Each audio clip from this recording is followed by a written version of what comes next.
My story kind of kicks off when I was 11. What we thought was just a routine sports injury turned out to be a tumor in my left femur.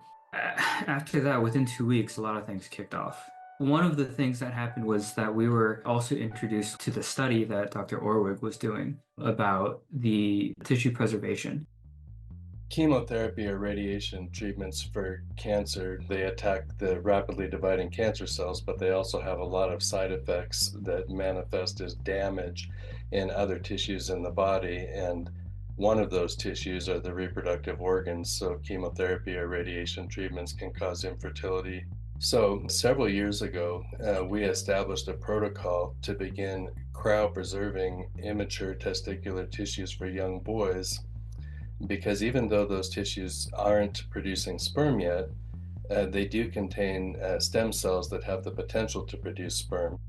And so this procedure would involve basically removing part of my tissue, my testicular tissue, and freezing it so that down the road, when I finished my treatment, was a little older and ready to start a family, we could reintroduce that tissue sample in hopes that my body would accept it and that I would start reproducing sperm.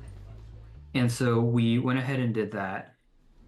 After I hit my 10-year remission, I was transferred from my main oncologist to a long-term care specialist, and that's when the topic was reintroduced. I was older then, and the prospect of starting a family wasn't so foreign anymore. This will be the first case of spermatogonial stem cell transplantation in someone who is an adult survivor of a childhood cancer. It's a relatively non-invasive procedure. It's just an injection, so no surgery involved. In my medical history, I've had 20 to 25 procedures, and this was by far one of the easiest. We did, of course, explain to him that we're not expecting a miracle result. What we expect is that the transplanted stem cells will produce a small amount of sperm, and that in order to achieve a pregnancy with this partner, that he would need a follow-up assisted reproductive technology like IVF.